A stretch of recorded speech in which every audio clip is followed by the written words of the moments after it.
ఈరోజు దేవుని వాగ్దానం మలాకీ గ్రంథము 3వ అధ్యాయం 10వ వచనం.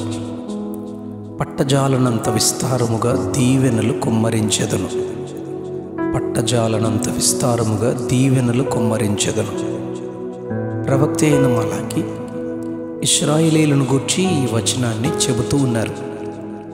దేవుని గూర్చి, ఆయన మంచి మందిరాన్ని గూర్చి, యాజకులను గూర్చి ఇశ్రాయేలీయులకు ఎంతో చెడ్డ అభిప్రాయము, తేలికపాటి అభిప్రాయము వారు కలిగి ఉన్నారు. మలాకీ గ్రంథం 1వ అధ్యాయం 6 నుంచి 9 వచనాల్లో, నేను తండ్రినైతే నాకు రావలసిన ఘనత ఏమాయను? నేను యజమానుడనైతే నాకు భయపడువాడెక్కడున్నాడు? ఏమి చేసి నీ నామమును నిర్లక్ష్యపెట్టితమని మీరు అందురేమో. నా బలిపీఠము మీద అపవిత్రమైన భోజనమును మీరు అర్పించుదురు. యెహోవా భోజనపు బల్లను మీరు నీచపరచుదురు.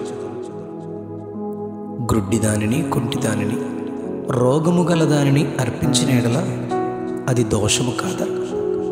అట్టి వాటిని నీ అధికారికి నీవిచ్చిన ఎడల అతడు నీకు దయచూపున అంగీకరించునా అని సైన్యములకు అధిపతియగు యెహోవా 1వ అధ్యాయం 6 నుంచి 9 వచనాల్లో దేవుడు ప్రశ్నిస్తున్నాడు.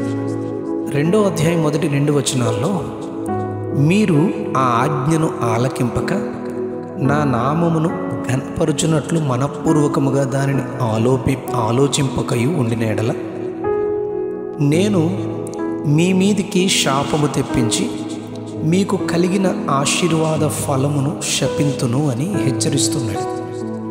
2వ అధ్యాయం 7వ వచనంలో, యాజకులు సైన్యములకు అధిపతియగు యెహోవా దూతలు గనుక జనులు వారి నోట ధర్మశాస్త్ర విధులను నేర్చుకొందురు. వారు జ్ఞానమును బట్టి బోధింపవలెనని యాజకులను దేవుడు హెచ్చరిస్తున్నాడు. 3వ అధ్యాయం 7వ వచనంలో, మీరు నా తట్టు తిరిగిన ఎడల నేను మీ తట్టు తిరుగుదును అని సైన్యములకు అధిపతియగు యెహోవా సెలవిస్తూ, మేము దేని విషయంలో తిరగలేదని మీరు అడుగుతారేమో. మానవుడు దేవుని యొద్ద దొంగిలిన మీరు నా యొద్ద దొంగిలితిరి. 10వ భాగమును ప్రతిష్టార్పణలను ఇయ్యక దొంగిలించితిరి. నా యొద్ద దొంగిలిచునే ఉన్నారు కనుకనే మీరు శాపగ్రస్తులై ఉన్నారు. నా మందిరంలో ఆహారం ఉండునట్లు 10వ భాగమంతయు మీరు నా మందిరపు నిధిలోనికి తీసుకుని రండి. దీన్ని చేసి మీరు నన్ను శోధించిన ఎడల నేను ఆకాశపు వాకిండ్లను విప్పి పట్టజాలనంత విస్తారముగా దీవెనలు కుమ్మరించుదనని సైన్యములకు అధిపతియగు యెహోవా సెలవిస్తూ ఉన్నాడు. ఎలా ఈ దీవెనలు కుమ్మరింపబడతాయి అని మనం వాక్యం గమనిస్తే, మీ పంటను తినివేయు పురుగులను నేను గద్దిస్తాను. మీ భూమి పంటను అవి నాశనము చేయవు. మీ ద్రాక్ష చెట్లు అకాల ఫలములను రాల్పకయుండును. అప్పుడు మీరు ఆనందకరమైన దేశములో నివసించెదరు గనుక అన్యజనులందరూ మిమ్మల్ని ధన్యులందురని మలాకీ గ్రంథం 3వ అధ్యాయం 7 నుంచి 12 వచనాల్లో చెప్పబడింది. తండ్రి తన్ను సేవించు కుమారుని కనికరించినట్లు నేను వారిని కనికరింతునని ప్రభువు సెలవిస్తా ఉన్నాడు.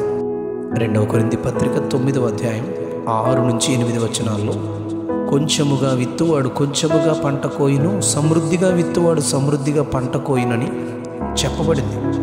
9వ అధ్యాయం 7వ వచనంలో, దేవుడు ఉత్సాహముగా ఇచ్చువారని ప్రేమించునని చెప్తూ ఉన్నారు. సామెతల గ్రంథం 3వ అధ్యాయం 9-10 వచనాల్లో, నీ రాబడి అంతటిలో ప్రథమ ఫలమును నీ ఆస్తిలో భాగమును ఇచ్చి యెహోవాను ఘనపరచుము. అప్పుడు నీ కొట్లలో ధాన్యము సమృద్ధిగా నుండును. నీ గానుగలలో నుండి క్రొత్త ద్రాక్షారసము పైకి పొరలి పారునని ప్రభు వాగ్దానం చేస్తూ ఉన్నారు. లూకా సువార్త 5వ అధ్యాయం 6-7 వచనాల్లో, వారు అలాగు చేసి విస్తారమైన చేపలు పట్టిరి. వారి వలలు పిగిలిపోవుచుండగా పాలి వారి సహాయమును తీసుకుని 2 దోణెలు మునుగునట్లు నింపిరి అని అక్కడ చెప్పబడింది. యోహాను సువార్త 21వ అధ్యాయం 6వ వచనంలో, యేసు ప్రభువు శిష్యులతో దోణె కుడి ప్రక్కను వలవేయుడి మీకు దొరుకునని చెప్పగానే వారు అలాగు వేయగా చేపలు విస్తారముగా పడినందున వల లాగలేకపోయిరి. 21వ అధ్యాయం 11వ వచనంలో, సీమోను పేతురు దోణి ఎక్కి వలను దరికి లాగెను. అది 153 గొప్ప చేపలతో నిండి ఉండెను. చేపలు అతి విస్తారముగా పడినను వల పిగలలేదు. ఇది ఆయన మాటకు లోబడు వారికి కలిగే ఫలం. యేసయ్య అంటారు, దీన్ని చేసి మీరు నన్ను శోధించిన ఎడల నేను ఆకాశపు వాకిండ్లను విప్పి పట్టజాలనంత విస్తారముగా దీవెనలు కుమ్మరించెదనని ప్రభువు వాగ్దానం చేస్తూ ఉన్నారు. అలాగున ఆయన దీవెనలు సమృద్ధిగా పొందుకొనుటకు సహాయము చేయును గాక. Amen, amen, amen. పట్టజాలనంత విస్తారముగా దీవెనలు కుమ్మరించెదను. పట్టజాలనంత విస్తారముగా దీవెనలు కుమ్మరించును గాక. ఆమెన్.